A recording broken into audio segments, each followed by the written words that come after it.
Thanks for tuning in to Purse Empowerment TV. I'm Shawnee Curry St. Bill, and this is the summer series. I'm making sure by the end of the summer, you not only have a whole bunch of fun, but you have some funds to go with it. So for those of you who've been tuning in, you know what I'm going to do. I am going to do something that I hope that somebody does for you today, that they walk up to you and they do this very thing. Are you ready?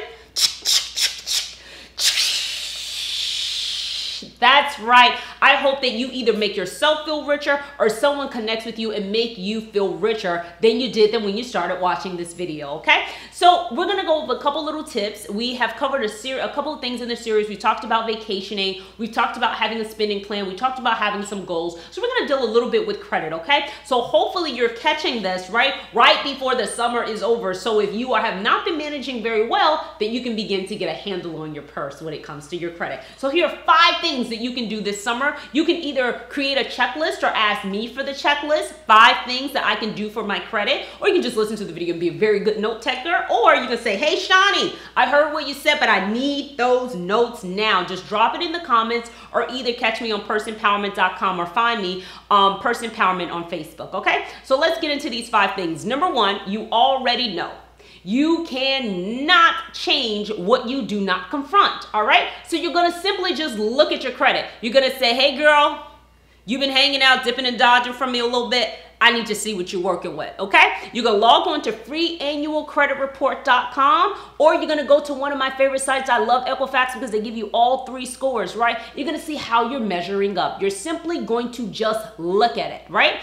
Looking at it can do two things. 1, you can change what you confront. That's number 1. And number 2, you can see if there's any errors there. You can see if they are reporting things about you that are not necessarily true. That is actually one of the things with credit reports. A lot of the times there's errors there, right? They report things that are not really necessarily connected to your social. There may be some duplicates there, and some of the charges there may not actually be you. It may be a case of fraud. So by looking at it, you can do 2 things. 1, confront it, then change it. Then number 2, you can see if who they're talking about is really you. Alrighty, so then here we go. Thing number 2, you know you gotta set a goal. If you don't set a goal, you know what happens. Dealing with your credit will just be a wish, and if you aim at nothing, you'll hit it every time. You got it, okay? So just looking at it and determining, hey, I would like to boost this up 20 points. I'd like to boost this up 30 points. I'd like to boost this up 40 points, and connecting with the why. Because just saying I'd like to boost my credit score is not good, but if you connect it to something that you really want.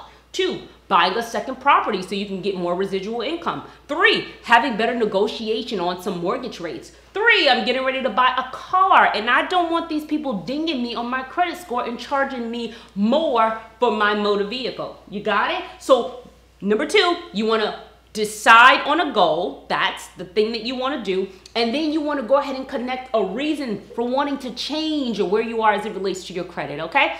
All right, so the third thing that you're going to do, you're going to say, hey, which of these things can I begin to pay down 30% of the limit, okay? You want to simply just write them all down and say, hey, I don't need to be 30% over my limit of what they're giving to me to actually use. What happens when we do that, we're showing that, hey, we don't know how to borrow money and pay it back in a timely manner, and we're also showing that we need money. And who wants to give money to somebody who needs money? Not me. You got it, okay? So that's a number thing.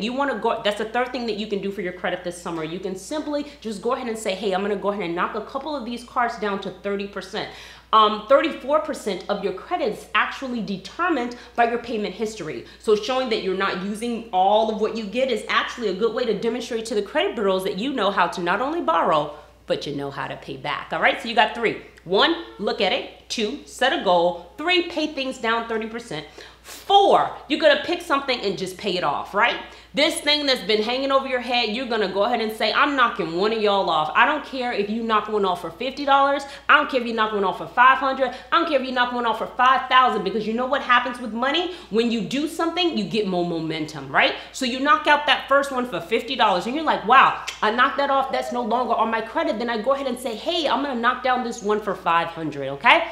And then the last thing that you can do, you can get involved with the snowball. That's right. Love a little snowballing, because that is the easy way to go ahead and get out of some credit card debt, okay? So you just go ahead and get all your debt and you line them up 1 through 5, 1 through 6, 1 through 20, wherever you are, okay? And you simply just say, hey, I got who I owe in one column.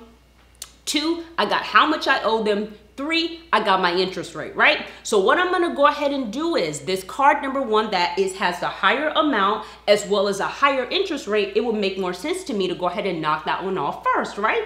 Exactly. So you're going to go ahead and you're going to go ahead and pay 20% more of what they're actually asking you to pay. So if they're asking you to pay $50, you're gonna pay 20% more of what they're asking you for. And you're not only gonna send in that extra payment, you're actually going to send a note saying, hey, listen, not only am I sending you this extra money, but I want to make sure that this money is actually applied to the principal as opposed to the interest, okay? So you want to go ahead and attach that extra payment with a note to say, hey, apply it to the principal, okay? So, and then let's say on that card, you're paying $120. After about 6 to 8 months, you're going ahead and you completely dwindle down that debt. You're going to take that $120 and let's say you were only paying $30 on this card. You're going to take $120 plus the $30 you were already paying, and now you know how much you're paying on that second card? $150. You got it. Now, if all of this purse talk is sounding a lot convoluted, it sounds like, Shani, I heard you on number 1 when it came to looking at my credit. I heard you on number 2 when you said set a goal. I heard you on number 3 when you said paying them off with 30%.